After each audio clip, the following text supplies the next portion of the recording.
Vamos a ver las intersecciones ahora, ¿ya? Intersecciones viales. Definición de intersección, tipo de movimiento. Ya, la intersección es un área de la vía que es compartida por diferentes sentidos de circulación. Entonces, en todo lugar donde exista una situación de esa índole, se le llama intersección, ¿ya? La función principal es posibilitar el cambio de dirección de la trayectoria. Esa es la función principal de una intersección. Entonces, una intersección puede estar dada como se ve acá, con este esquema, para cambiar la dirección, que es su función principal. Puede ser una rotonda, también es un punto de intersección donde cambiamos las direcciones. O pueden ser otros tipos de intersecciones que existen también.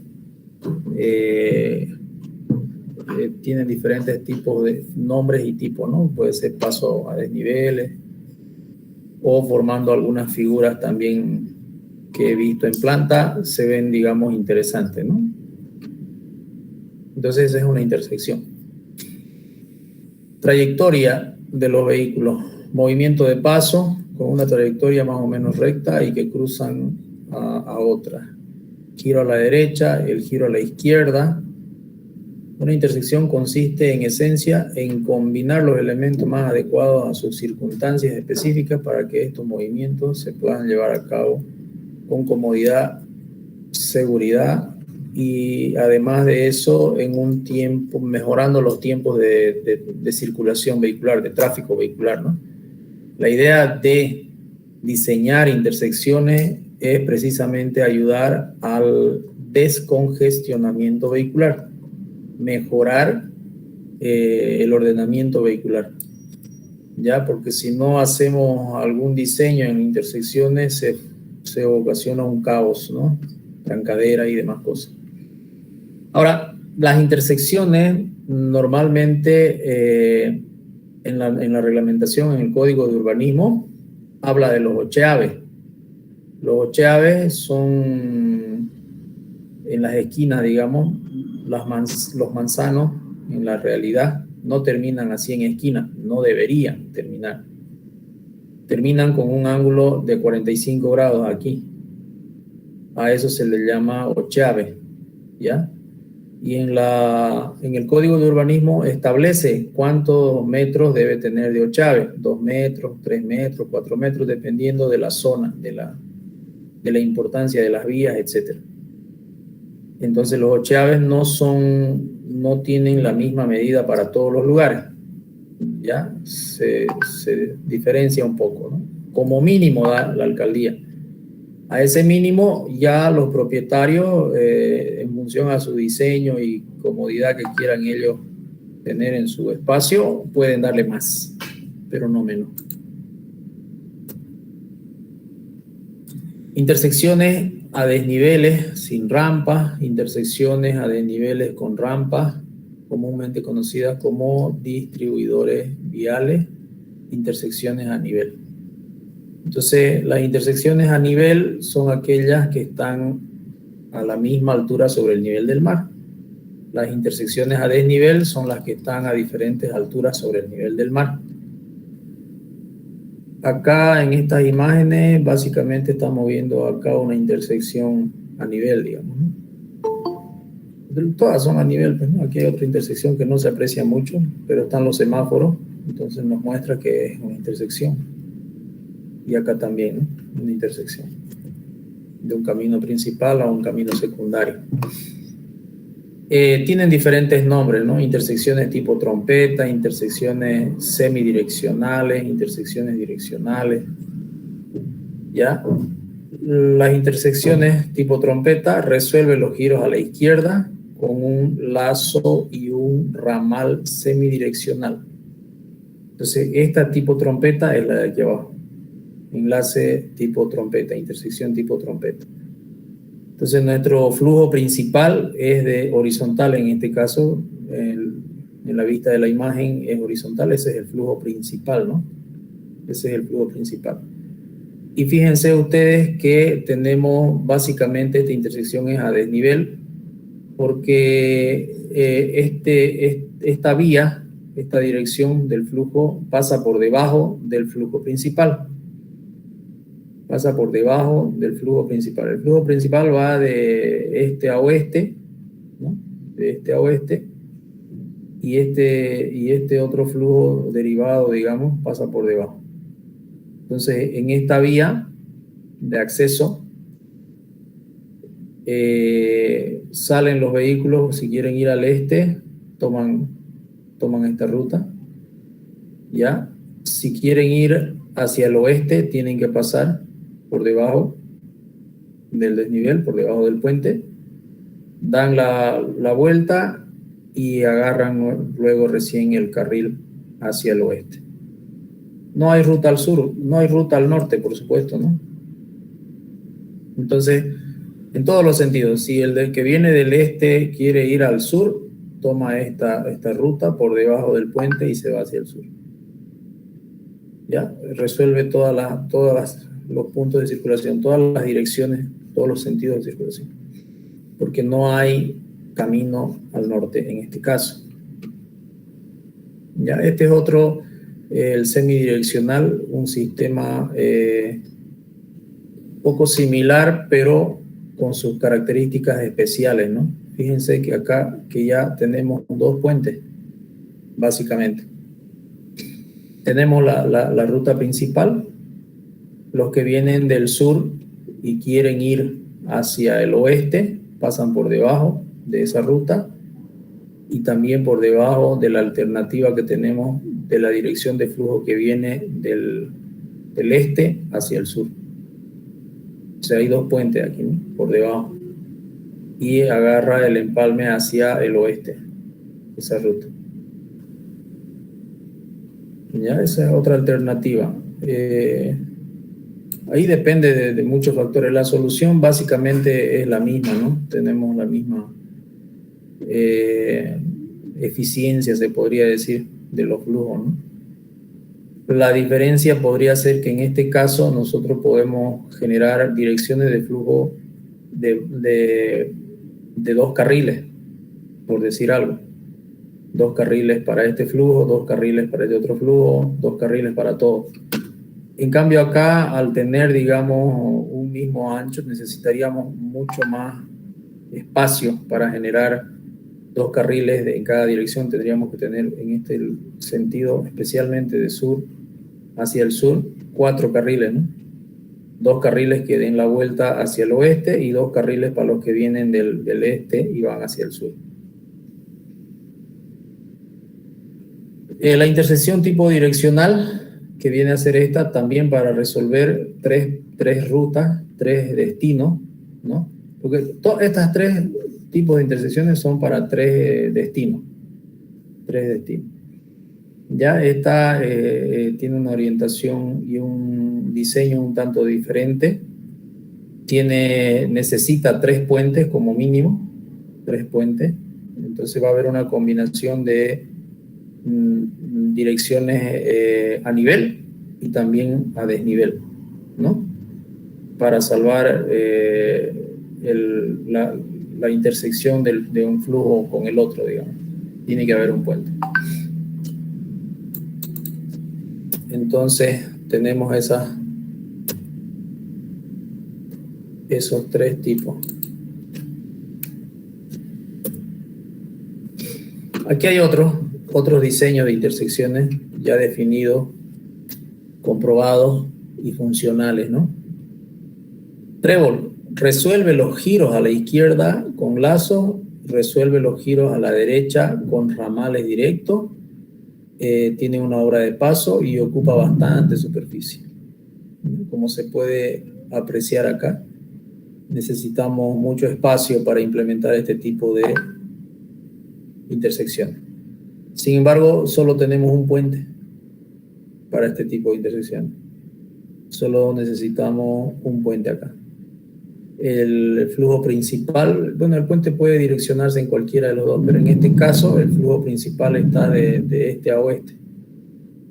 Ya el secundario está de norte a sur y ahí se genera el desnivel. Los demás cambios de direcciones se salen, digamos, de lo que ya tenemos definido. El que va de sur hacia el oeste viene por acá, hace esta curva y se empalma con el flujo vehicular que va hacia el oeste, ¿no? Si queremos ir del sur hacia el oeste, si queremos ir del sur al este de manera directa, ¿no? Con esta curva, que ya es más arquitectónica, que podríamos hacerlo recta, ¿no? Y los que van recto y bueno, en todas las direcciones, la misma situación, ¿no? El que va de este y quiere ir al sur, sale del flujo vehicular, del carril, hace esta curva y empalma con el carril que va de norte a sur. Y se va por ahí. Ya, tipo diamante. Los giros a la izquierda se resuelven con ramales semidirectos, ocupación reducida y una hora de paso. Aquí también tenemos una hora de paso, ¿no? Un puente, pero un tanto en el centro, justo en la intersección entre el flujo principal y el secundario. En este caso estamos como flujo principal, digamos, el de norte a sur y el secundario de este a oeste, con estas direcciones de circulación a nivel. Pero ya aquí necesitamos algún semáforo o algo, ¿no? Porque este flujo que viene del este y quiere ir hacia el sur, tiene que atravesar el flujo, tiene que cruzar el flujo que va de sur a norte. Lo tiene que cruzar y empalmar con el flujo que viene de norte hacia el sur. Entonces ahí se ocuparía, hay que tener cuidado. Esto para zonas rurales puede funcionar, ¿no? Pero para zonas urbanas ya no es una intersección muy eficiente, ¿no? Tendríamos que tener semáforos. Y en ese sentido las distancias estas tendrían que ser bastante largas para no generar congestionamiento también, ¿no? El diamante partido. Necesitamos dos estructuras a desnivel. El flujo principal aquí, el de este a oeste, y el secundario de norte a sur. Entonces lo estamos separando aquí, ¿no? Y lo mismo, necesitamos el apoyo de algún semáforo o algo si va a ser en área urbana. Si va a ser en área rural, está excelente, ¿no? Mantenemos el flujo principal, que podría ser una carretera de alto tráfico, y las demás intersecciones las lidiamos como área rural, un poco alejaditas de la vía principal, con este sistema, donde ya no ponemos ni semáforo, nada, porque visualmente se puede resolver el problema, ¿no? Si es una carretera de alto tráfico, tampoco funciona ese sistema. Trébol modificado. Se reemplazan algunos lazos por otros tipos de ramal de mayor capacidad. Requieren más obras de paso. En este caso necesitamos, por ejemplo, aquí más obras de paso. Aquí tenemos dos puentes. Y acá tenemos otro. Tres puentes, ¿no? Donde el flujo principal estamos dándole prioridad de este a oeste. Y también el de norte a sur sería el secundario, el de norte a sur, que también tiene un flujo continuo vehicular, ya que las intersecciones están a desnivel, como esta de acá y esta de acá. Entonces el de sur hacia el oeste hace esta operación y va de manera continua hacia el oeste, sin interrupción, porque están con dos estructuras de paso a desnivel, ¿no? El que viene de norte y quiere ir hacia el oeste, el que viene de norte y quiere ir hacia el oeste, tendría que empalmar de acá directo, de norte hacia el oeste, el de este hacia el norte. ¿Qué otras direcciones? Que pasa recto de norte a sur. Si viene de norte y quiere ir al este, viene del norte Para ir al este tendría que salir de su carril, así, hacer esta curva y entrar al carril que va hacia el este, ¿no? Viene por acá, pasa por debajo del puente, hace esta rotación y termina arriba, a nivel del puente, arriba del puente. Y pasa así. ¿Ya? Semidireccional completo y direccional completo. Esas son las variantes que tenemos. Estos ocupan harto espacio, ¿no? Y este exclusivamente tiene muchas estructuras de paso.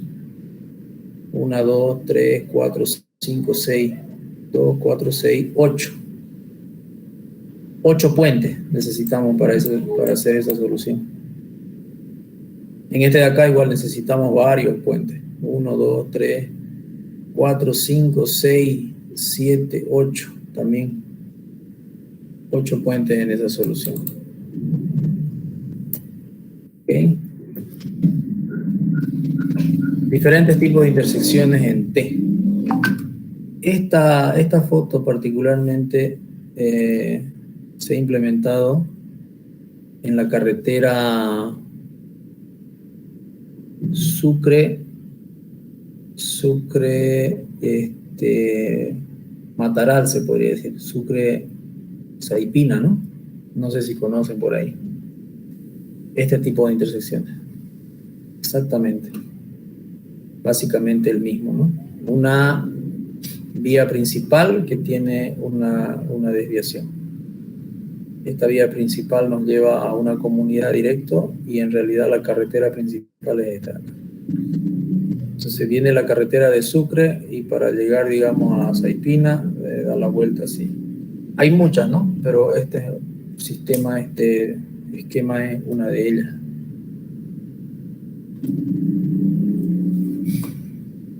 Ya se muestran diferentes tipos de intersecciones en T que varían de la más simple a aquella que tiene diferentes carriles con camellones y carriles para dar vuelta. La intersección que se muestra en la figura es adecuada para caminos menores o locales y pueden usarse cuando los caminos locales cruzan a carreteras importantes con un ángulo de intersección menor de 30 grados de lo normal. Este tipo de intersecciones también es adecuado para usarse en carreteras rurales de dos sentidos que conducen el tránsito ligero. ¿Okay? Otros ejemplos de intersecciones en T, el T simple, no a nivel nomás. Puede ser sin semáforo, puede ser con semáforo, dependiendo de la cantidad del flujo vehicular. Con carril de giro, cuando ya el tráfico vehicular es un tanto importante, ya se le hace un carril de giro con una distancia adecuada en función al tráfico vehicular, ¿no? Con carril de adelantamiento, en este caso, con carril de adelantamiento, ya tenemos el que va a torcer hace su disminución de velocidad y el que va a pasar recto como que desvía, ¿no? Desvía y pasa recto. Carril de giro y de adelantamiento, ambas situaciones. Carril de adelantamiento y el carril de giro, que es este de acá.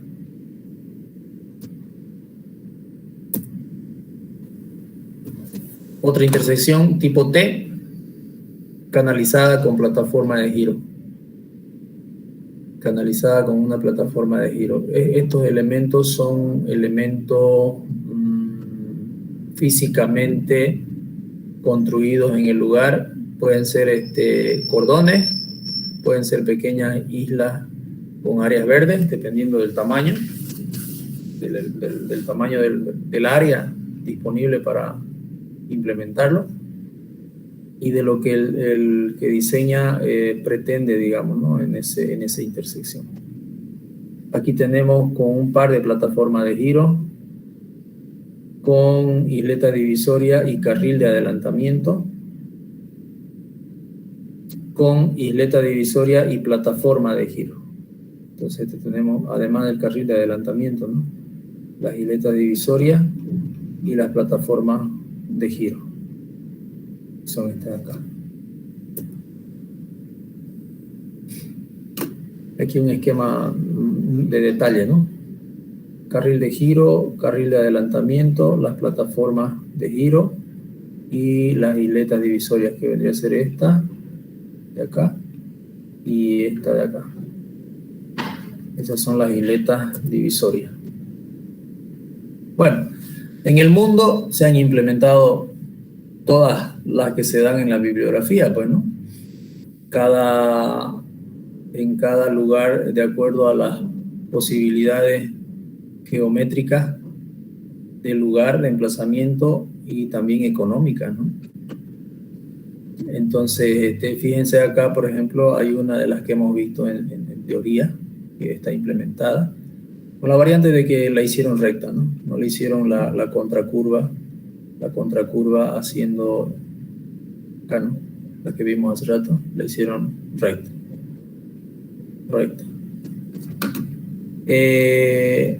Bueno, esta otra que es a nivel directamente, y aquí tenemos otro ejemplito, que esta viene a ser igual que esta prácticamente, similar a esta. La de la izquierda y la de la derecha son similares.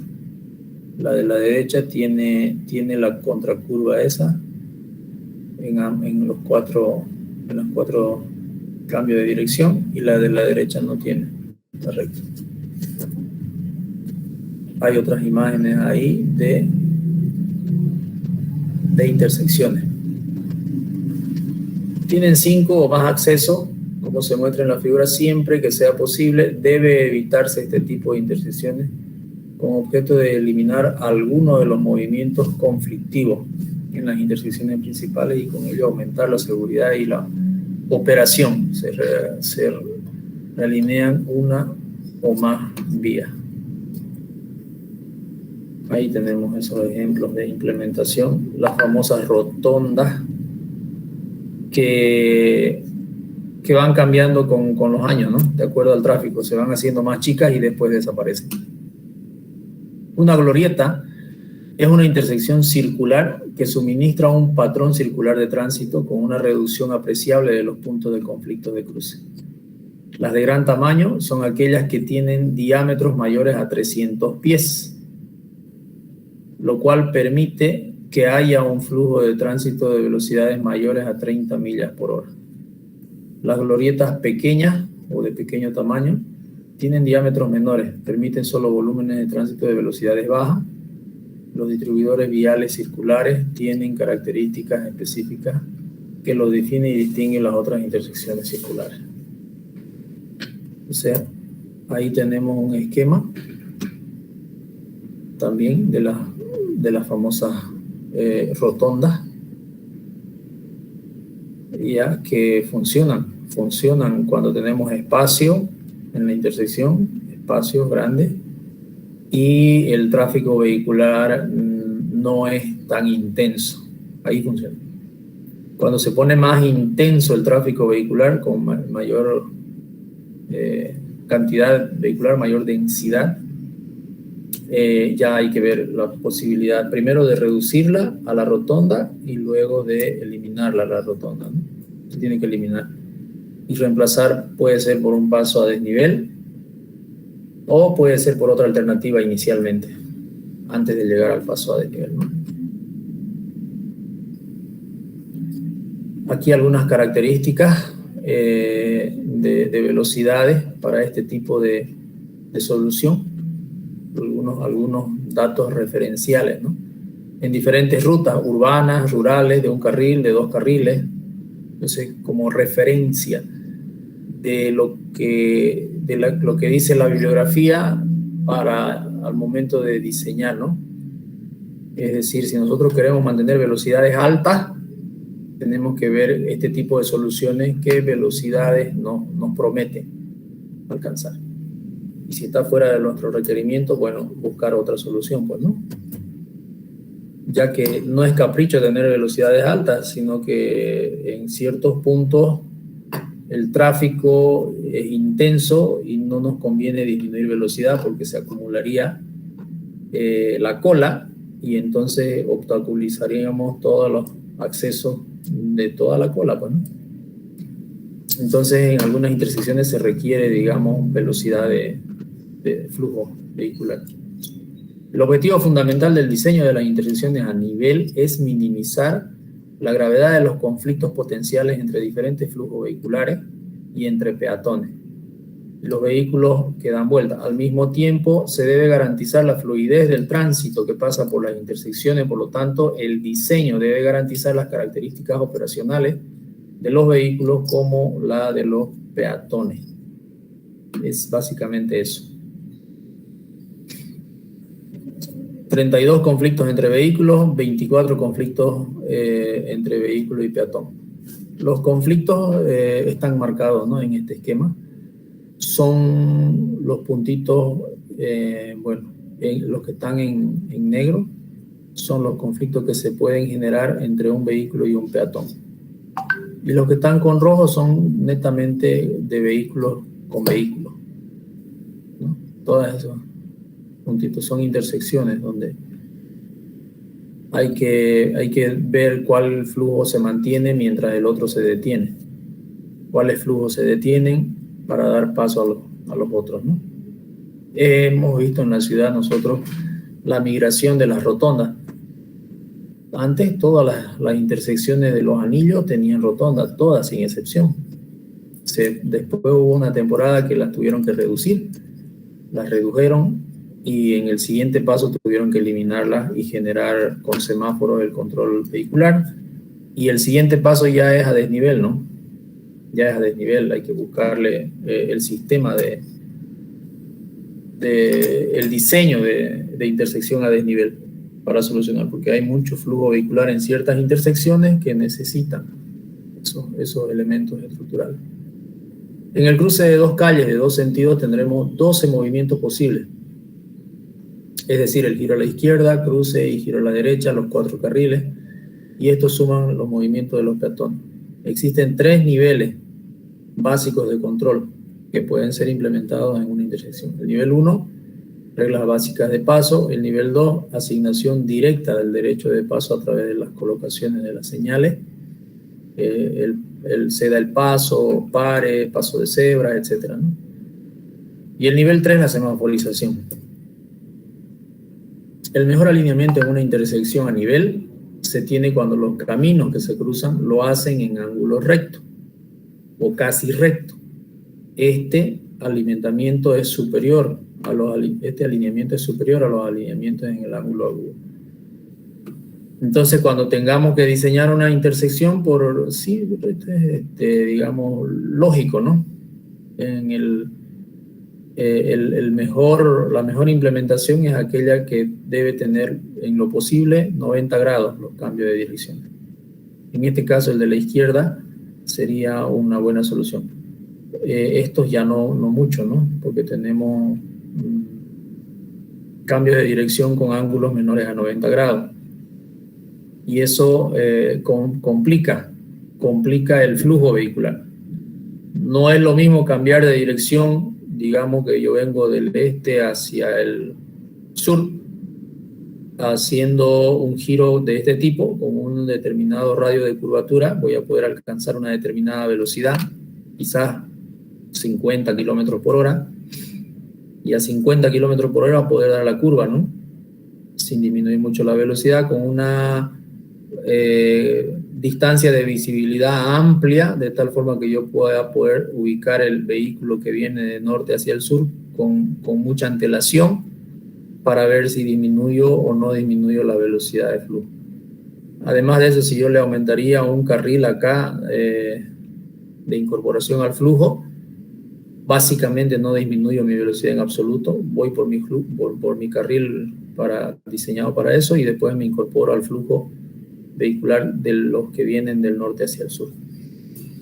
Entonces no es lo mismo dar esa curva que dar esta otra, por ejemplo, el de la izquierda, que básicamente viene de una dirección y va a cambiar hacia otra. Esta curva es demasiado cerrada, con una velocidad de 50 es difícil hacer esta curva y peor aún incorporarse a un flujo que ya está funcionando, ¿no? Entonces, la mejor intersección es la que podamos diseñar de manera ortogonal. En todo caso, si tenemos un problema similar a esto, quizás sería mejor diseñar dos intersecciones. Una primero en forma de T y unos pocos kilómetros más abajo o metros más abajo la otra en forma de T también.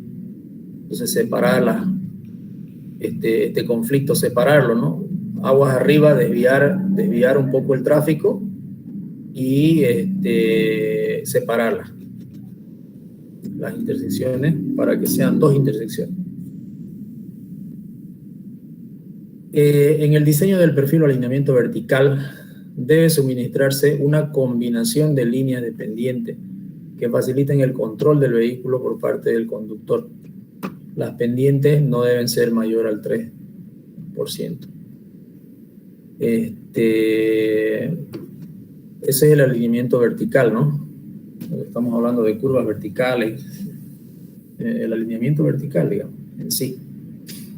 Entonces se dice que las pendientes no deben ser mayores al 3%. Estas son condiciones ideales, ¿no? En lo posible.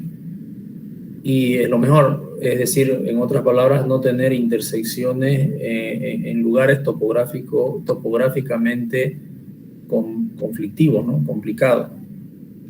Ya cuando tenemos el diseño de intersecciones en autopistas, que no es lo mismo, no vamos a pensar que en una intersección de dos calles respetar esto, porque esto no es posible. Imagínense en la ciudad de La Paz, digamos, su alineamiento vertical tiene pendiente del 15, del 16, 18%, 12%, cambio de pendiente de un punto a otro, digamos, cercano, entonces es complicado, ¿no? Ahí disminuye la capacidad de la vía y nuestra velocidad máxima cae completamente a 5 kilómetros por hora, 7 kilómetros por hora, ¿no? Cosa que no se da cuando nosotros diseñamos una autopista o una carretera. No se tiene que dar. Ok. El ángulo de giro, la velocidad de dar vuelta, el vehículo de diseño y el volumen de tránsito son los factores que gobiernan el diseño de las curvas en las intersecciones a nivel. El ángulo de giro, la velocidad de dar vuelta, el vehículo de diseño, esto es importante, ¿no? El vehículo de diseño y el volumen del tránsito.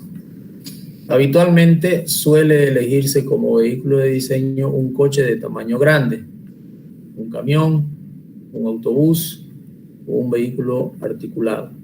Depende del flujo que tengamos en esa carretera. Si van a venir camiones cañeros, tenemos que diseñar pues con camiones cañeros, ¿no? Si no van a pasar camiones cañeros y van a pasar otro tipo de vehículos, máximo autobuses, diseñamos pues con un autobús. Ese es ese sería, digamos, nuestro vehículo de diseño. Y un autobús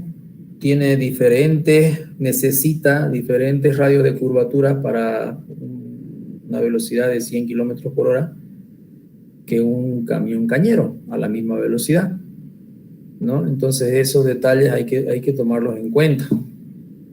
No solamente para el radio de curvatura, sino también para el peralte que se le tiene que dar a la vía. Ya un camión cañero va a necesitar un peralte que va a ser diferente al bus de transporte para la misma velocidad, ¿no? Por la velocidad centrípeta que va a intentar volcarlo debido a su masa. Como el camión cañero tiene mayor masa, necesita mayor peralte para la misma velocidad que un autobús, digamos, ¿no? Entonces, eso también hay que analizar. Trayectoria de vehículos ligeros. Este diseño de curva simple es para vehículos ligeros, tipo P. Vehículos de pasajeros, de automóviles, además que estos diseños son comúnmente encontrados en la zona urbana de baja velocidad y su radio es de 30 pies o 9.15 metros. Cerradísimo, digamos, ¿no? Para vehículos ligeros, vehículos pequeños. Esto está en la Ashton. Este diseño de curva simple es para vehículos tipo camión rígido y camión simple. o sea, no articulado. Estos diseños también son encontrados en zonas urbanas de baja velocidad y su radio de curvatura es de 40 pies, 12 metros. Ya va mejorando. Y acá no estamos indicando el peralte, digamos, ¿no? Que también es otro factor que hay que definir. Este diseño de curva es para un tipo SU, tipo de vehículo articulado o camión grande. Se usa solamente en localidades en las cuales se van a presentar giros mínimos absolutos en las carreteras principales donde solamente dan vuelta en forma ocasional y su radio de curva es 15 metros. 15 metros. Bueno, habría que revisar bien también para qué velocidad de diseño, ¿no? Estamos hablando de eso. La separación de los trazos de carriles en las intersecciones a nivel. La separación de los movimientos conflictivos del tránsito en trayectorias definidas de recorrido mediante camellones o marcas en el pavimento. En nuestro medio es más eficiente colocar camellones porque no tenemos la educación vial, no tenemos la educación vial para respetar las marcas en el pavimento. Es decir, nos ponen una marca y para nosotros no existe esa marca. Le metemos nomás, ¿no? Entonces, por lo tanto, se debe poner camellones. Porque cuando diseñaron el BRT, por ejemplo, aquí en el primer anillo, yo estoy seguro que han tenido que analizar eso. Cómo es el comportamiento social. Lo marcamos, el límite del carril del BRT, o le ponemos un cordón o algún elemento contundente que haga respetar el carril del BRT. Y obviamente la respuesta es clara, pues, ¿no? En nuestra sociedad, en nuestro medio, tenías que ponerle ese elemento. Si la idea es hacer respetar el carril del BRT, bueno, esa solución incluso es la mínima, ¿no? Que es un desastre, que causa accidente, que es un problema, sí. Pero ¿qué otra? Si lo marcan, ¿ustedes creen que van a respetarlo? Ni con eso lo respetan. Igual nomás se meten y se entran en el carril, digamos. Cuando pueden meterse, se meten y salen por otro lado, ¿no? Ni poniéndole eso, digamos. Entonces, depende del objetivo, ¿no? Es un área definida entre los carriles de tránsito. Esos son los llamados camellones, ¿no? En una vía, en una autopista, estos camellones son importantes. Son importantes, es decir, tienen un ancho por lo menos de 8 metros, 8, 10 metros de separación entre una vía y la otra vía. Cada vía tiene 2, 3, 4 carriles de circulación. Estamos hablando de autopistas donde las velocidades son arriba de 120, 160 kilómetros por hora, ¿no? Entonces, y estos camellones, digamos, ya son tipo bosque ya, ¿no? Con árbol, con vegetaciones importantes, árboles importantes, digamos. No es pastito, digamos. Normalmente se usa el trazo de carriles en una intersección para lograr uno o más de los siguientes objetivos. Dirigir la trayectoria de los vehículos de modo que no se cruce en ningún punto más de 2 trayectorias. Controlar el ángulo de incorporación, de salida o de cruce de los vehículos. Disminuir la separación de los vehículos, áreas de conflicto entre autos, al reducir la cantidad del área pavimentada. Proporcionar una indicación clara de la trayectoria adecuada para los diferentes movimientos, proporcionar un refugio para los peatones. El tema de señalización horizontal o la incorporación de camellones y demás también sirve para un refugio, ¿no? En cualquier circunstancia para los peatones, ¿no?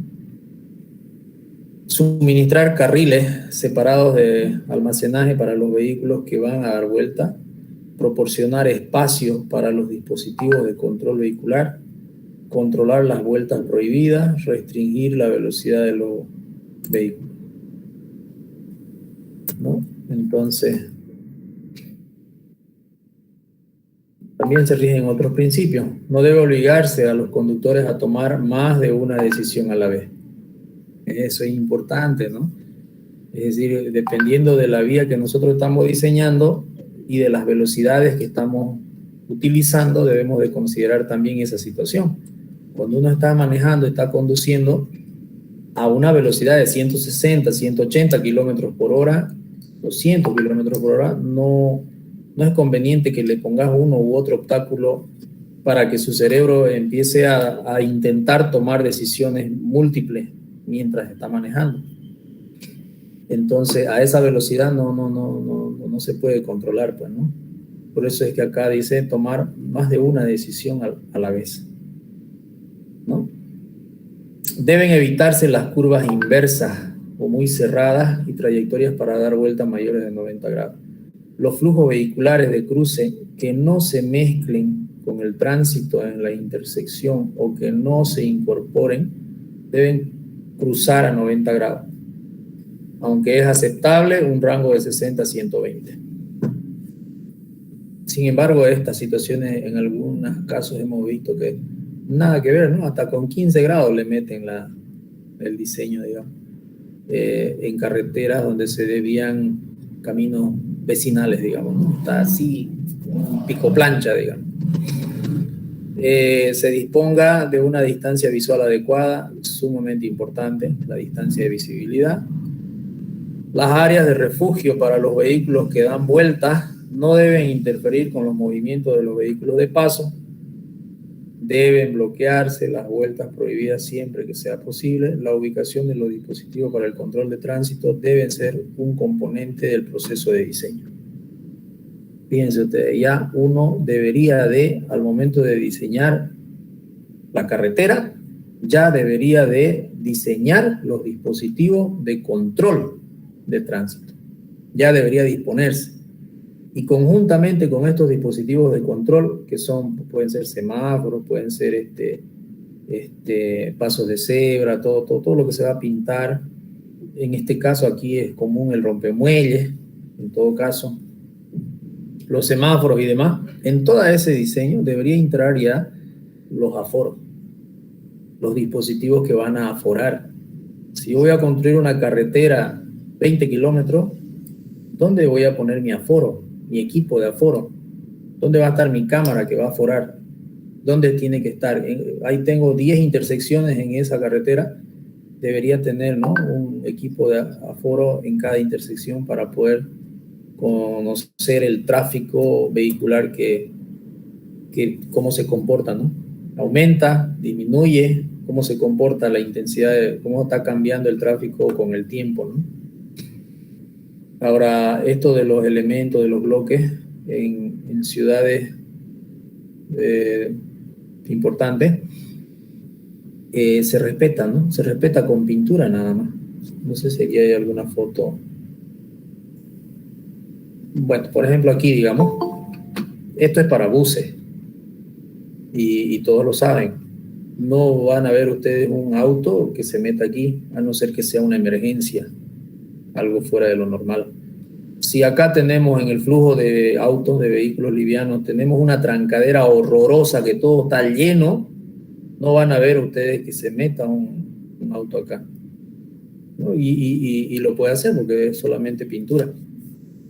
En autopistas así funciona, digamos. A veces las autopistas están llenas, saturadas, pero hay un carril separado, normalmente al lado izquierdo, más o menos como el que tienen allá en el primer anillo, lo que hicieron para el BRT, pero con pintura nomás la separación, ¿no? Así, que es solamente para el uso de policía y ambulancia.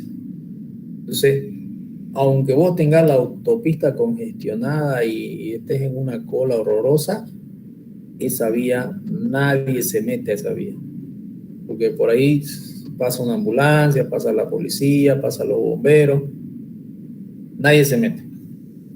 Eso, si nosotros implementamos aquí, está difícil que lo respeten, se meterían.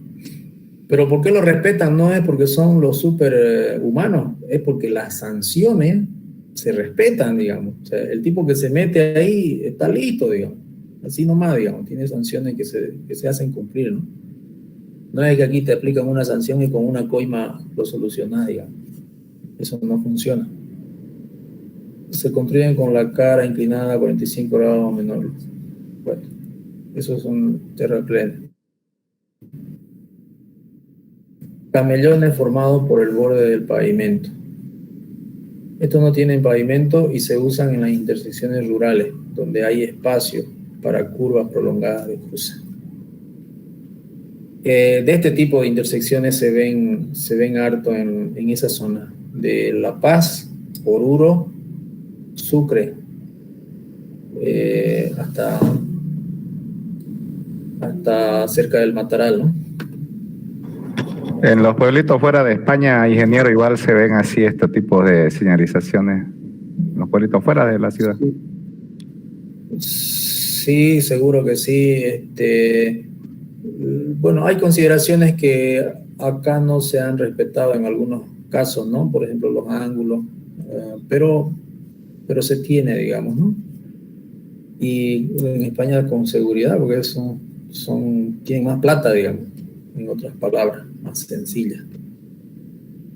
Camellones con carriles, camellones divisorios, ya está en una zona urbana, ¿no?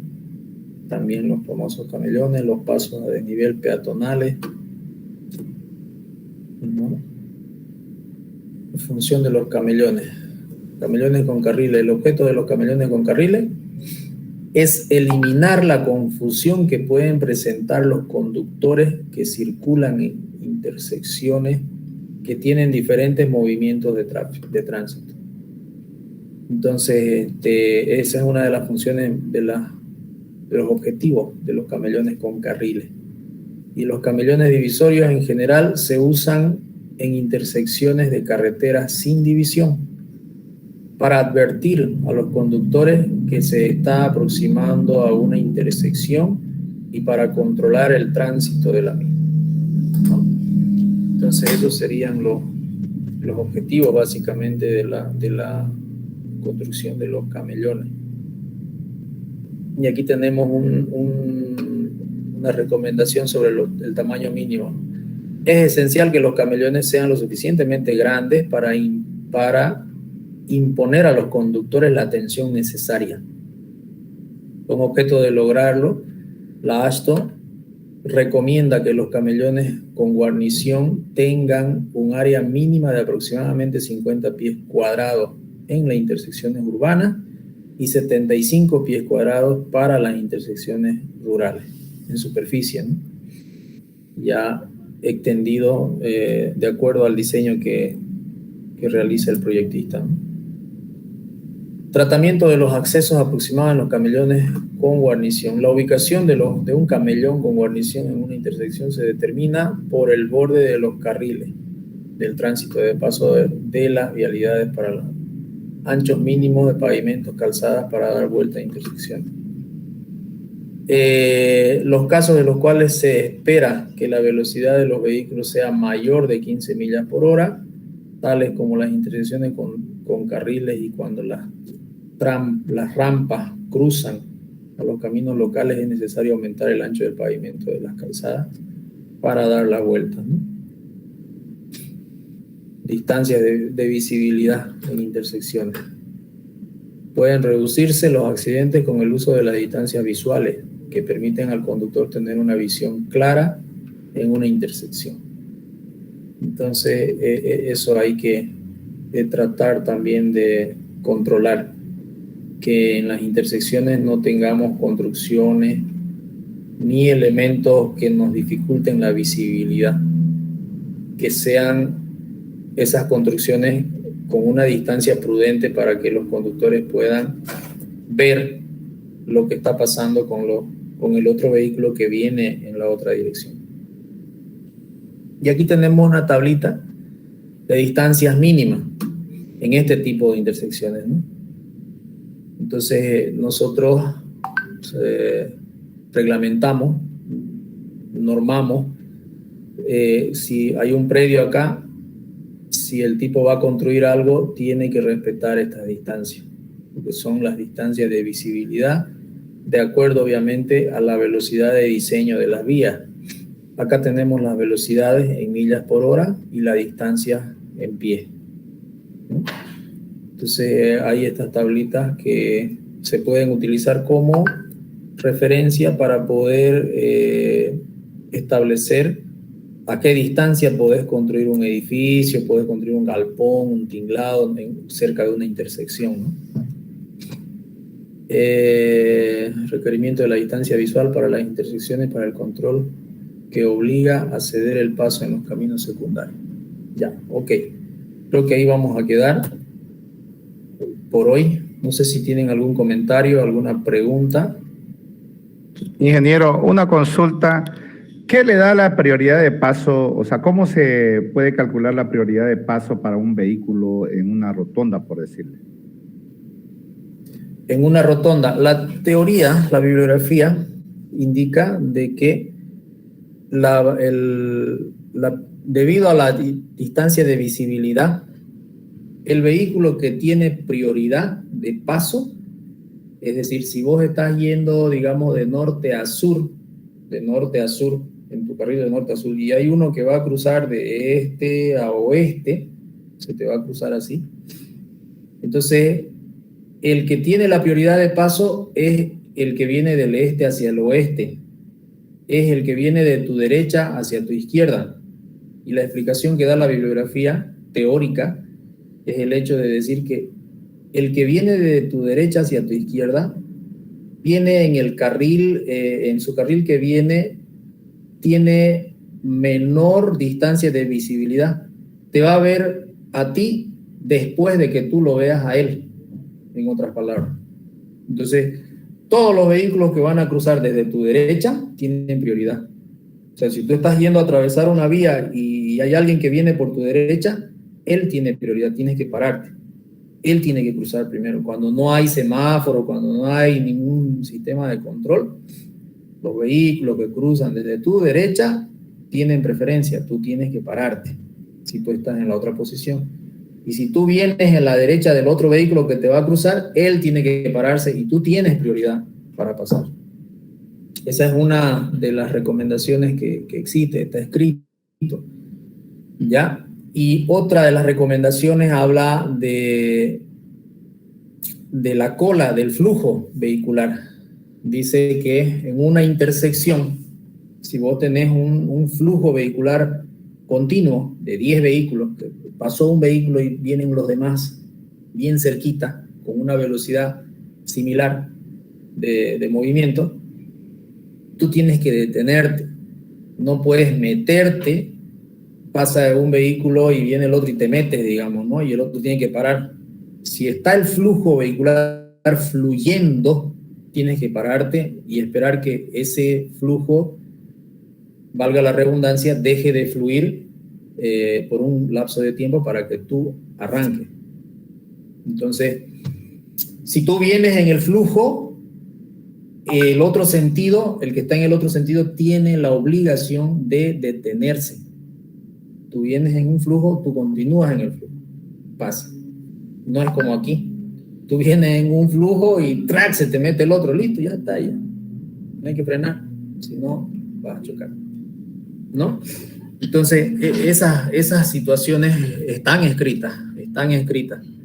Entonces, la pregunta que tú hiciste es bien pertinente porque a veces no tenés señales o tenés una rotonda o tenés una intersección y el que tiene preferencia es el que está a tu derecha. El que está a tu derecha, porque se supone que vos tienes mayor posibilidad de ver su vehículo de él. Hay que hacer el ensayo con una maquetita, incluso en la vida real vos te vas a poner a analizar esa situación cuando estés manejando y te vas a dar cuenta que tú ves primero al vehículo que está en tu derecha. Y si vos estás en la otra posición, tú no lo ves al otro vehículo. Es verdad eso. Es verdad porque yo cuando hice la autoescuela allá en España para sacar mi licencia de conducir, siempre nos daban preferencia al vehículo que viene por el lado derecho. Pero la verdad no nos explicaron por qué. Simplemente nos dijeron lugar de preferencia, vehículo del lado derecho. O sea, siempre me quedó esa curiosidad, ¿no? ¿Quién le da ese estudio para que haga? Y clarito me lo explicó usted. O sea, sí, que muchas aseguradoras aquí entonces se llenan de plata por nada más por ese peritaje que hacen entonces, ingeniero, lo que usted ha explicado. Correcto. ¿No? La culpabilidad del chofer, ¿no? Correcto, la culpabilidad del chofer, se evalúan todas esas cosas que están escritas, ¿no? Entonces, si hay un accidente y se demuestra que el que venía por tu derecha no, o sea, tú estabas y no respetaste al que venía por tu derecha, tú tienes la culpabilidad, pero no del 100%. Le van poniendo porcentaje de culpabilidad. Y al Por final eso, se llega a la negociación para ver cuánto por ciento tiene la culpa él y cuánto por ciento tiene la culpa el otro, y en ese mismo porcentaje se pagan los daños. por eso creo que en ese dicho, la derecha tiene la razón. Algo así. La Algo verdad así. no sé, digamos, no sé, quizás eso es más político, ¿no? No sé, la verdad. No es de política. No es de política, entonces bueno, la derecha por muchos motivos puede ser, porque la mayoría de las personas somos diestros, o sea, somos derechos, ¿no? Usamos la mano derecha, el pie derecho para jugar, para patear, y algunas pocas usan la izquierda, ¿no? Pero yo creo que eso es un término ya un poquito más, no sé, la verdad, por qué será el dicho ese que la derecha tiene la razón. No lo había pensado también en eso. Y no lo había escuchado, creo. La verdad. En una clase yo medio que escuché, y no es de la universidad, era una clase en la policía, que era lo que decían, ¿no? Que uno siempre mira a la derecha o su reacción es más a la derecha. Entonces, Sí. prácticamente razonando la derecha tiene la razón, o sea, todos lados. Yo creo que esa frase alguien lo ha dicho, lo ha difundido para que sea fácil la comprensión de todos, Sí, ¿no? sí, Yo creo que ha exacto. sido eso, ¿no? La derecha tiene, entonces ya es fácil relacionar, digamos, esa frase con diferentes situaciones que hay que considerar al momento de conducir o de sacar alguna infracción, qué sé yo, ¿no? Sí, puede ser así porque así funciona el cerebro, ¿no? El cerebro cuando relaciona con cosas simples, aprende rápido. Así es el proceso de aprendizaje. Usted relaciónelo con algo, lo que quiere aprender, y listo, se acabó el problema. Así funciona, ¿no? Ok, bueno, ahí vamos a quedar en la clase de hoy. Continuaríamos el día jueves, ¿ya? Si no tienen alguna pregunta más. Ya, continuamos entonces el día jueves, jóvenes. Que estén bien, que tengan un buen día.